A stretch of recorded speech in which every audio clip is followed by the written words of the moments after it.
Hi, Jovi. Thank you so much, and good evening to everyone who is with us online tonight, wherever you are. I did see that we have somebody from Legazpi. I hope you're safe. I saw in the news there's a little bit of light show in Mount Mayon.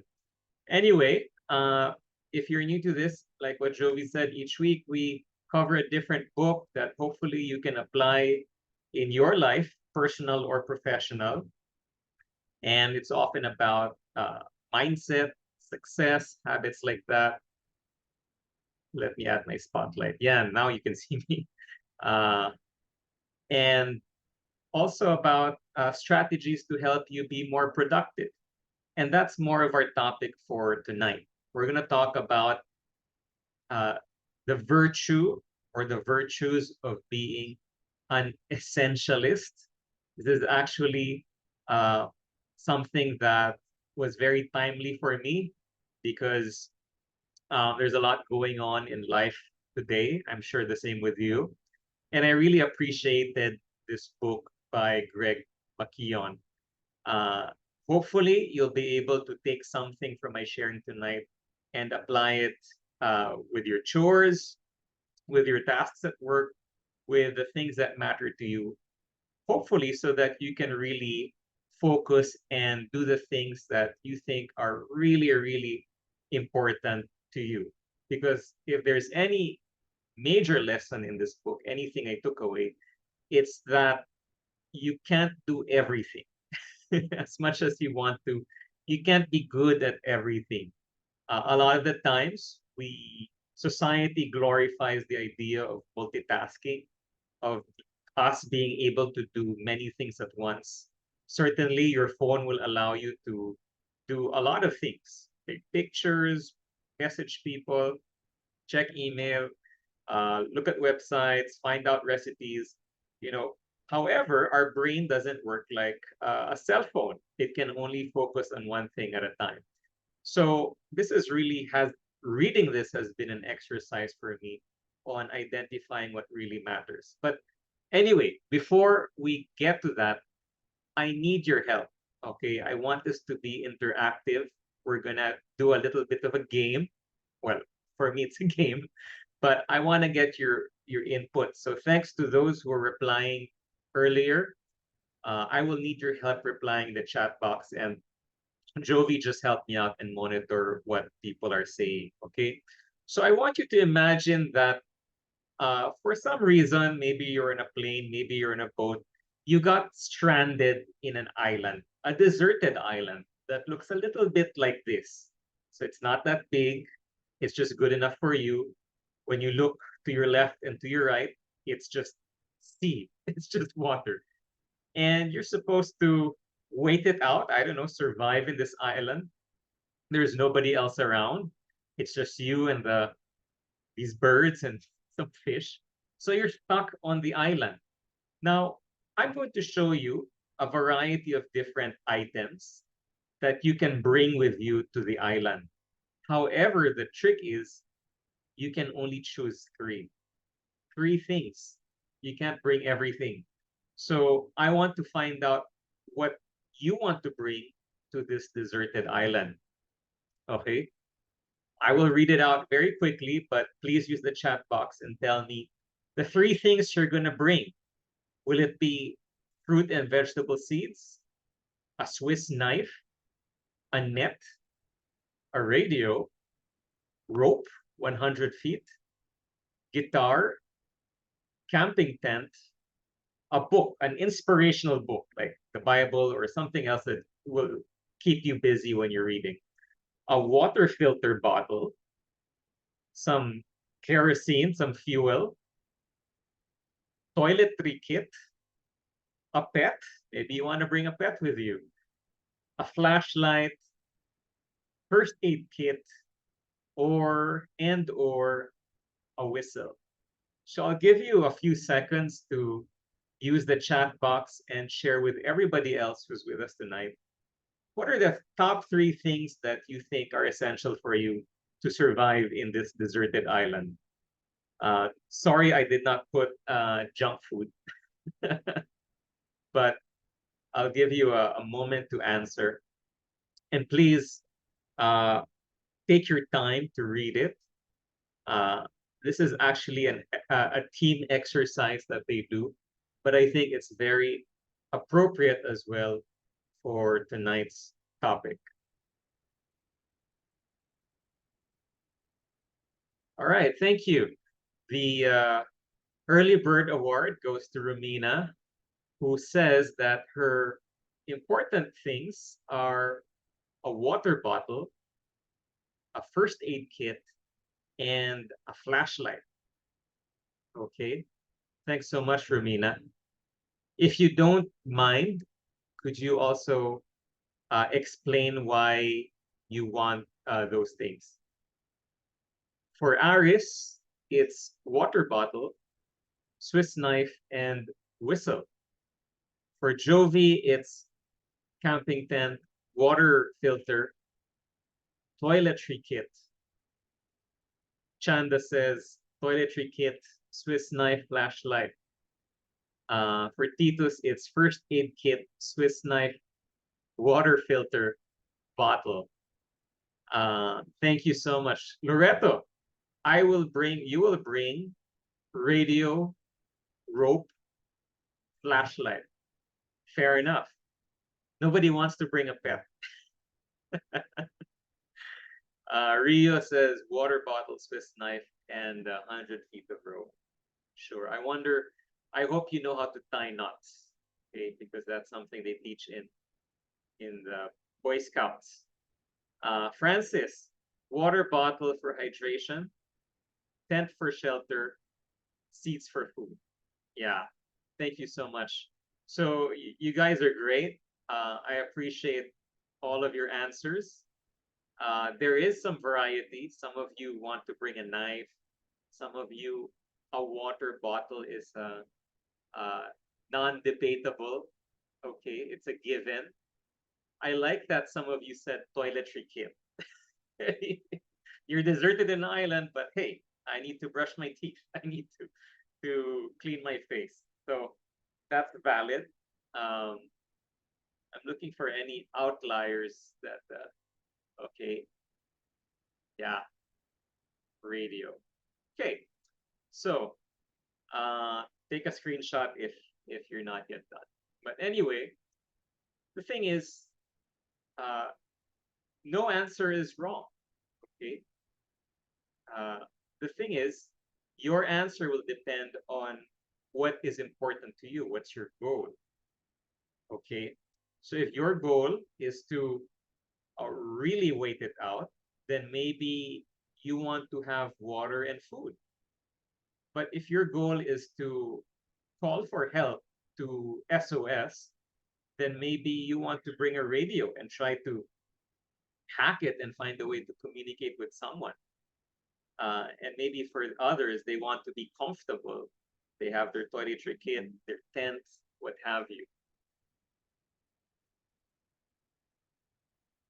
Tito says, goal is survive long enough to be rescued. Yeah. Yeah. I'm so glad that you gave these answers. So far, I haven't encountered anyone who said, I don't mind staying as long as possible in this island, as long as I look good. All right. So tonight's book is called Essentialism by Greg McKeown. And he's an author of several other books called Effortless, Make It Easy to Do What Matters, and Multipliers, How the Best Leaders Make Everyone Smarter. So you can see there's a trend in the kinds of topics that he writes about. He actually runs essentialism workshops in schools and companies across the US, where he gets to spread his message of having and cultivating an essentialist mindset. So, what describes you? Are you, for example, somebody who feels like you are pulled in 10 different directions all the time, and that everything is either asking for your attention or, and I'm very guilty of this, I give attention to everything and everyone. today, for example, I started today with writing down what the meal for next week will be.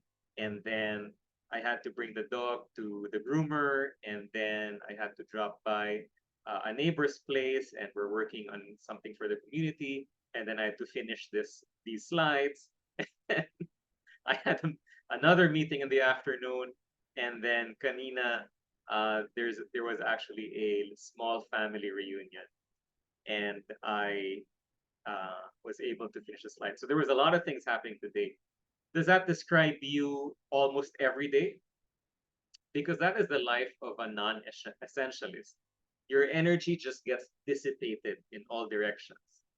What our author is talking about is to be an essentialist is to get rid of everything that is non-essential so that 100% of your energy is focused on the things or the thing that is essential.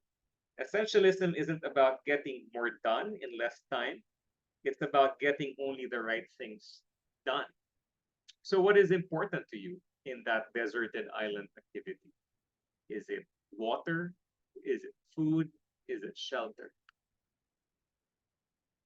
So, for example, to understand what it means to be like an essentialist, uh, our author gives us several examples. So, for the non-essentialist, they they basically say, I have to. They say yes to everything.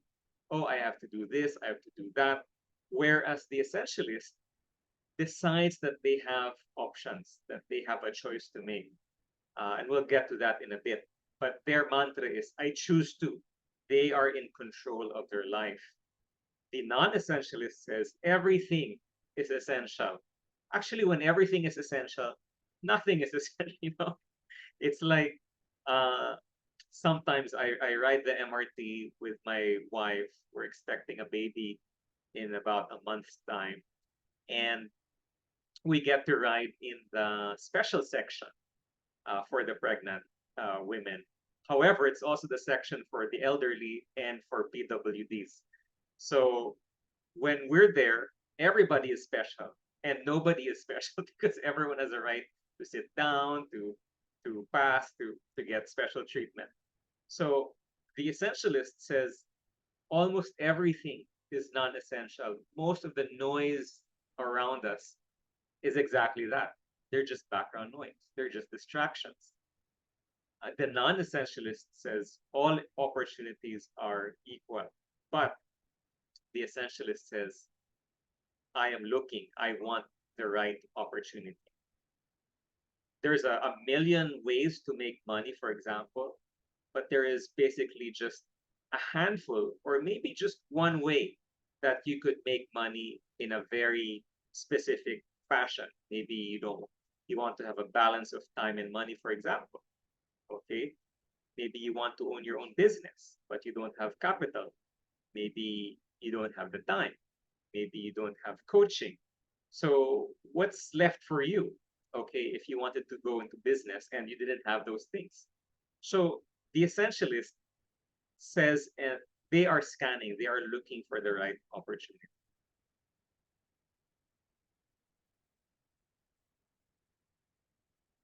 So we'll talk about three ideas for tonight, main ideas. One is to explore. You want to ask yourself, how can you discern, set aside, identify the trivial many from the vital few? Because that's part of being an essentialist. The second thing is knowing how to eliminate. How can you cut out those non-essential, those trivial things from your life so that they're not distracting you anymore? And number three is execute, take action. How can you make whatever it is that you're doing that's important uh, easier or cost you less effort? All right. So part one is explore. You want to take the time to assess various options and opportunities with a discerning eye.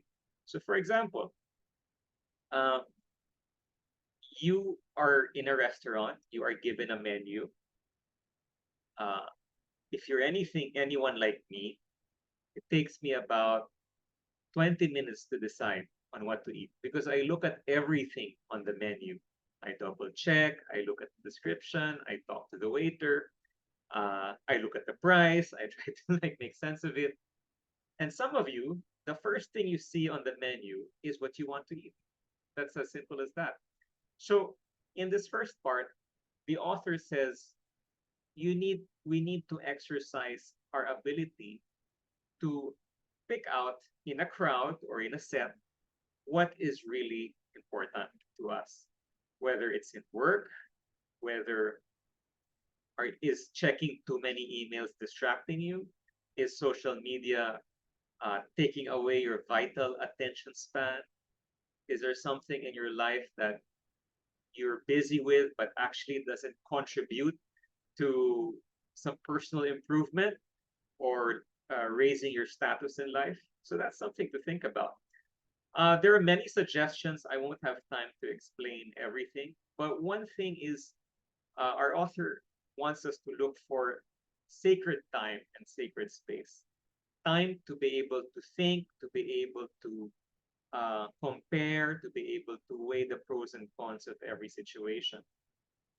He even says you might want to practice a 90-second rule where if you're made to choose, you wait for 90 seconds and then you decide what do you think is the best course of action.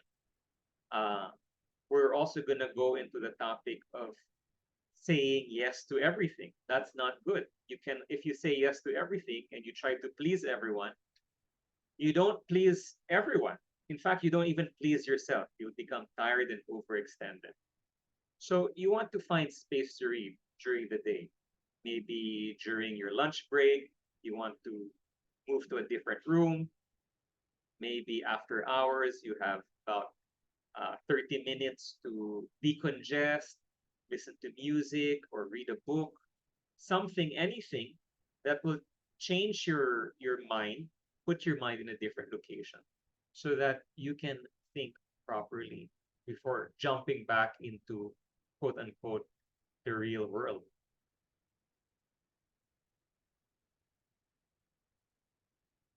Okay. The non-essentialist, for example, pays attention to the loudest voice. Okay. In a meeting, in a discussion setting, all you hear is everyone is the loudest voice. However, the essentialist tries to understand and read the room. The non-essentialist hears everything being said and they're overwhelmed by all the information, which can really be overwhelming. However, the essentialist understands that it's sometimes not what is said, but what is not said, what is skipped out on. And they also ask what the essential info is. It used to be in my business when I would talk to someone and present to them my business idea, uh, I would go off tangent and we'd end up trying to cover it for about 2 hours. 2 hours.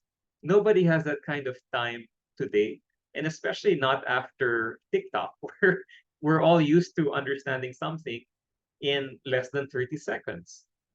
Now, whenever I try to do this now, it's not even 5 minutes, in 3 minutes. I'm able to share the concept of my business. So we need to remove what in Filipino we call palabok. Okay, there's a lot of palabok sometimes in the things that we do. We have to learn to identify what is the non-essential from the essential. The other thing that Greg McKeown says is we have to protect the asset. What does this mean? Your asset before anything else, before your house, before your income stream, before your investments, your number one asset is your health. And one of the best and most important ways to protect your health is to get enough sleep. The non-essentialists, because they're just all over the place. They're juggling 101 different things.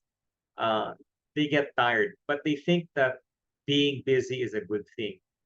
It's sometimes confusing, no? In our workplace, we think that or we are taught that being busy is good. But actually, being busy can be different from being productive.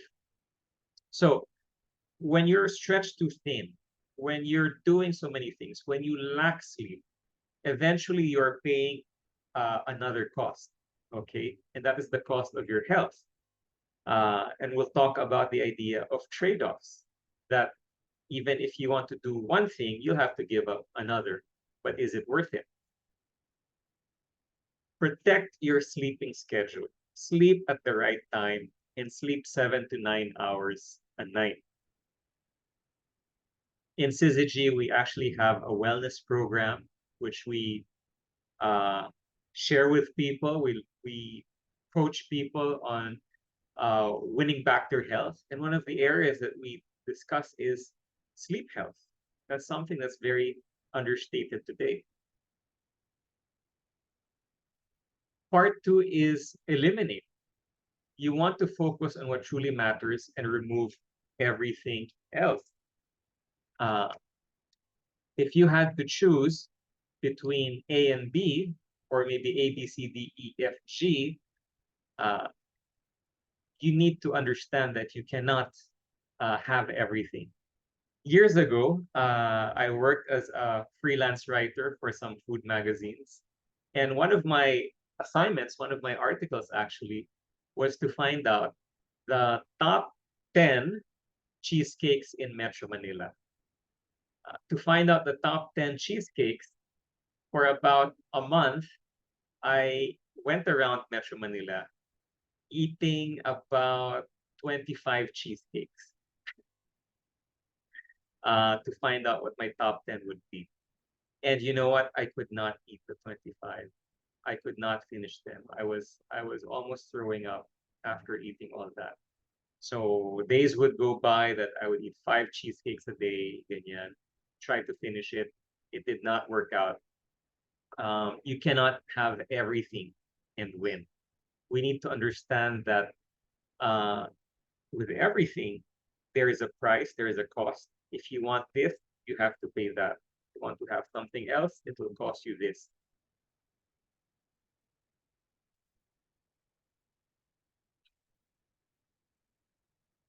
Okay. Here is my second game. This one is a bit easier. I call this Mission Impossible.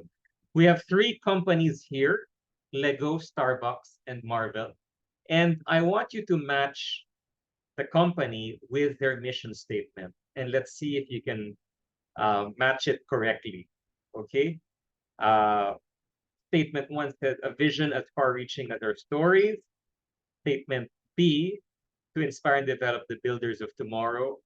And step C, to inspire and nurture the human spirit, one person, one cup, and one neighborhood at a time. So, which company matches with which mission statement? First one to answer all correctly gets us. No, I have no prizes.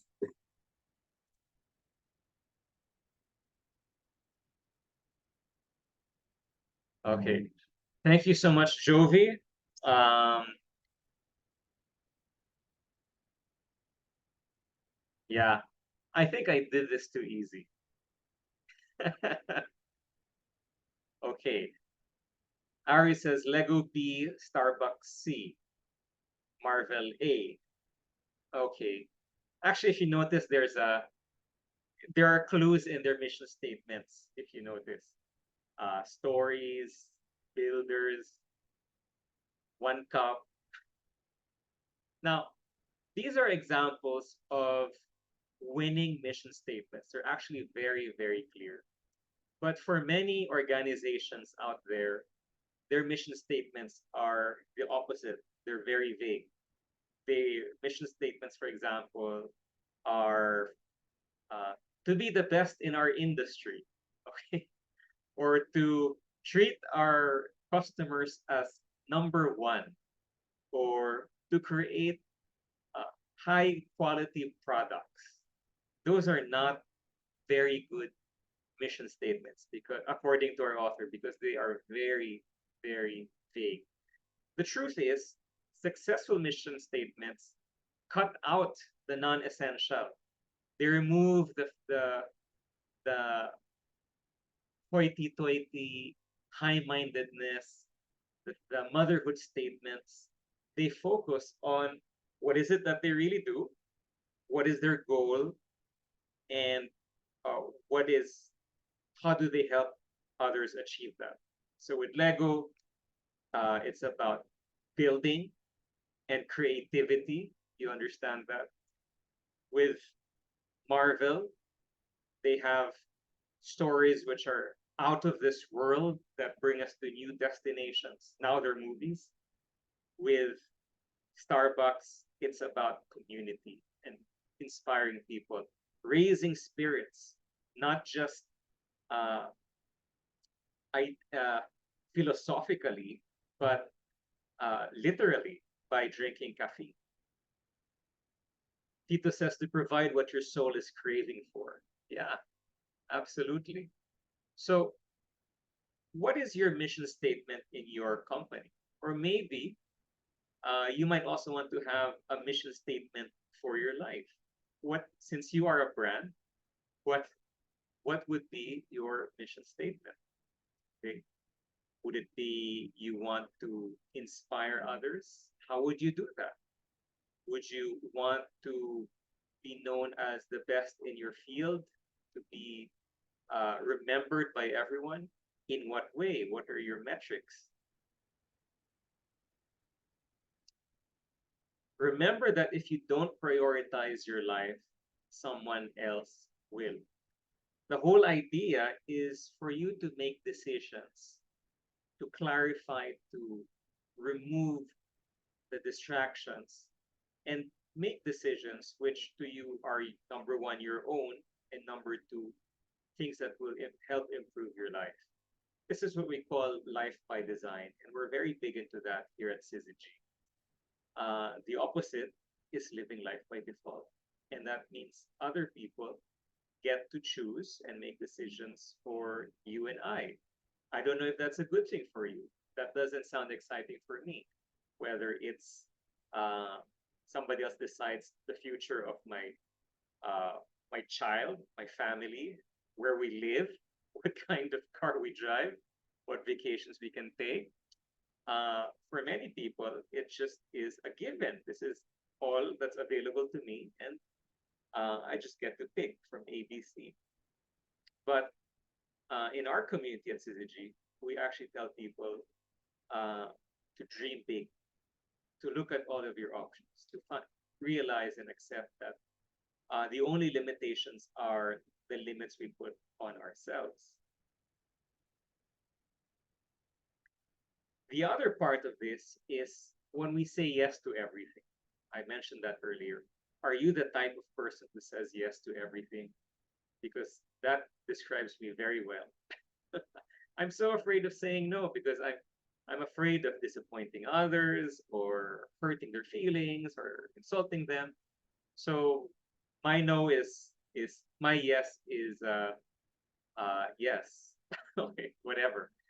Now, Greg McKeown gives examples of how to gracefully say no. In fact, there's like 7 examples. I'm going to mention 3. And tell me if you have any other ways of saying no in a classy way. So the first is the polite no. And this sounds like, thank you for thinking of me, but I won't be able to commit to this project at this time. Let's say you're working on something important at work, and then somebody pulls you aside and says, hey, can you help me? Can you do this for me? Can you be part of our team? This is one way of declining that. The other is called the gracious deferral, where you defer it, you delay it. I appreciate the offer. Can we revisit this in a few months when my schedule clears up? So it's a no for now, but not a no forever. And the last is the alternative offer. I can't take on the entire project, but I can provide some guidance or support to help you get started. I think that's only a fair response You just don't say no, but you try to still be helpful to the person and be constructive. Now, do you have your own ways of saying no, or do you just say yes to everyone? Uh, Use the chat box, give me your examples, and then we'll try and read it out later. The third part is execution. Once you have identified and removed the things which are distracting, then you are only left with the vital few, the essential ones. How do you make doing those essential things really effectively and efficiently? Well, it's with discipline. And discipline is actually about building habits. So, the non-essentialist, for example, says does actually, they pile on quick fix solution. If there's a problem, let's think of a temporary solution and then forget about it. But the essentialist tries to remove permanent problems permanently so that from now on, it'll never come up again. Uh, the non-essentialist says get results through force. Okay. In Filipino, yung talagang pipilitin mo lang. And the essentialist says, you know what? Rather than do it one time, big time, let us find out how to create a system or a routine so that next time, whether it's you and I dealing with this again or somebody else, we already have a tried and true approach, something that's been tested. This is something that rings true to me because I run my own business. I could do it two ways. I could make mistakes on my own, which will cost me a lot of time and money and heartache, or I could follow a system. I'm sure it's the same with cooking. If you cook at home, you can just make things up as you go along, or you can follow a recipe and get a predictable and hopefully delicious result. The non essentialist is constantly concerned about what happened before and what might happen tomorrow. And I know there's times when those things are important as well. But for the essentialist, they just can't afford to dwell in the past or to think about every possible scenario in the future. They need to tune in to what's happening right now and be in the moment so that when they make decisions, they make them very clearly. One suggestion is to do the most difficult task first. Isn't that so true? When we have a list of errands and we do the first thing and it's the most difficult thing, suddenly everything else after just happens so fast. Whereas if you do it the other way, you're going through problem or task after task, but at the back of your mind, you feel, oh no, there's this big, hairy problem that I haven't dealt with. And it's there and it's in my brain and I'm thinking about it all the time and it's giving me low level anxiety. So why not do the most difficult task first? In fact, there is some satisfaction in crossing out or checking when a task is done. And uh, once you're done with a difficult task, that feels so good. Everything else, suddenly it just happens. It just happens.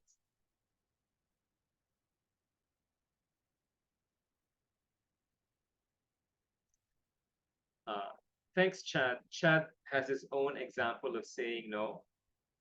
His example is, I appreciate what you're asking, although I cannot commit to it at this time. Can we revisit it by next month? Thank you. Wow, what a classy way. I don't know if someone will feel offended or disappointed. In fact, people will respect you for being transparent because they know that you're somebody who takes things seriously and uh, you'll only give 100% to something if you know you're capable of doing it. Okay, another thing is to look at our habits. Many of the things we do every day are actually strings and strings of habits from the time we wake up, we check our alarm, we go on Facebook, the way we shower, all throughout the day until the evening. We do a lot of habits. Habits are good. They are ways, they are ways for our brain to run an autopilot so that you save on brain power. However, sometimes there are habits which don't help us. So, for example, uh, every habit, according to the author Charles Duhigg, who is the author of The Power of Habit, says everything we do, every habit that we have, good or bad, is broken down into three parts: cue, some kind of trigger; routine, the actions you take; and finally, the reward, the end result that completes the loop. And then you do it again and again and again. For example, what if your cue is you drive past your favorite bakery? Oh my gosh, this is your favorite bakery. When you pass by, you see it, you see people eating, you smell the bread, all of that. You know, oh my gosh, they make the best donuts in town. Your routine is now you are craving for the donut. Okay, you are salivating.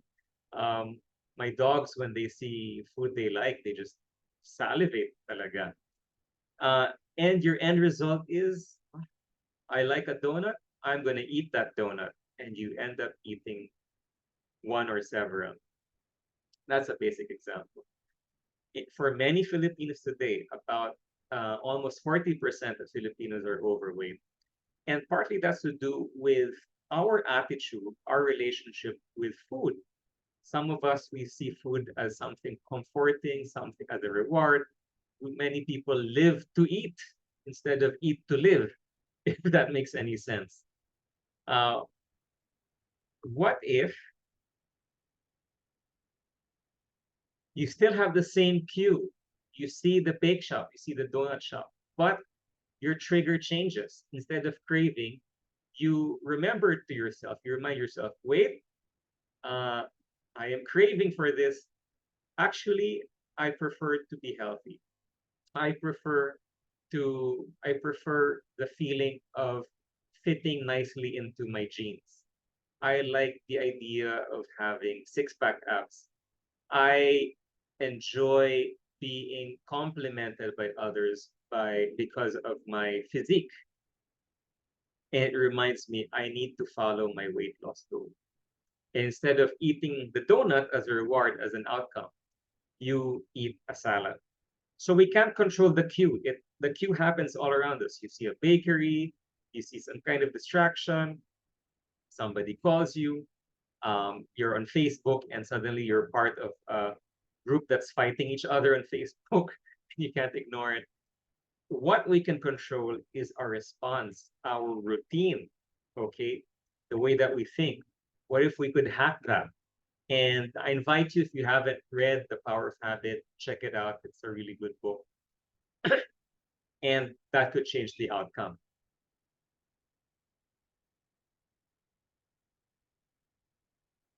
Limit multitasking. This is another grave sin. Our modern world celebrates the idea of multitasking. You can have it all, as per one shopping mall says. And we think that we can do many things at the same time. The truth is, our brain cannot do multiple things at once. It segments. Kaya lang, the way it segments is in we shift from one task to another very fast, so that we think that we're multitasking, but actually we're just focusing on one thing at a time, but moving very, very fast. And that's very inefficient. Over time, we tend to make mistakes. Instead, the book talks about solo tasking, talks about focusing on one thing only, and then finishing that, and then moving on to another. So, what are the things that we multitask in? Well, it depends. You could be cooking while watching YouTube. Um, I've been guilty of putting my phone in the shower and watching YouTube while showering, just because there's something I want to watch, and the phone falls and gets wet. So we make mistakes. we have to learn to focus on one thing at a time and not glorify multitasking. I want to sum up with this comparison of thinking, doing, and getting. Okay. The non essentialist thinks they have to do everything. It's all important. How can I fit it all in? Obviously, you can't. When they do things, they only react to what's urgent because they're always on their toes. They're always panicking. They're always doing something. They say yes to people without thinking. Sure, I'll do this. I'll do that. And then they try to force things to happen. Buzzer beater at the last. So what happens at the end? And uh, think if you fall under this category. Takes on too much work and the work suffers. The quality goes down. Feels out of control. Is unsure of whether the right things got done because everything is just buzzer beater, and feels overwhelmed and exhausted. Or you could be the essentialist. When you think, I choose to do this. I have a purposeful mindset. Only a few things really matter, and you always balance the pros and the cons. What are the trade offs? When the essentialist takes action, they sometimes pause to discern what matters first, and then they say no to everything else that doesn't matter or isn't important towards their goal. And they try to remove as many obstacles as possible so that what they need to get done gets done faster. So, what kind of life would you like? Would you like this? You choose to carefully, in order, you choose carefully in order to do great work. You curate your life. You feel in control. You get the right things done. Okay. And you experience joy. You enjoy the journey because you're not frantic. I want to wrap up with a quote by the author. He says, it's not about how to get more things done, it's about how to get the right things done. What are the right things in your life right now that you really want to get done, but for some reason isn't getting done? Maybe there are some trivial many, some distractions, which are confusing, which present themselves as important, but they're not really part of the right thing. And that's something we can talk about in the discussion group. Okay, so uh, something to talk about later in the small groups. What is one non-essential thing in your life right now, in your work, in your personal life? Just one example that you know you should be saying no to because it's a distraction. It takes your mind away from the things that are important because it's not contributing to your goal. I hope you can be honest, but that's part of our discussion.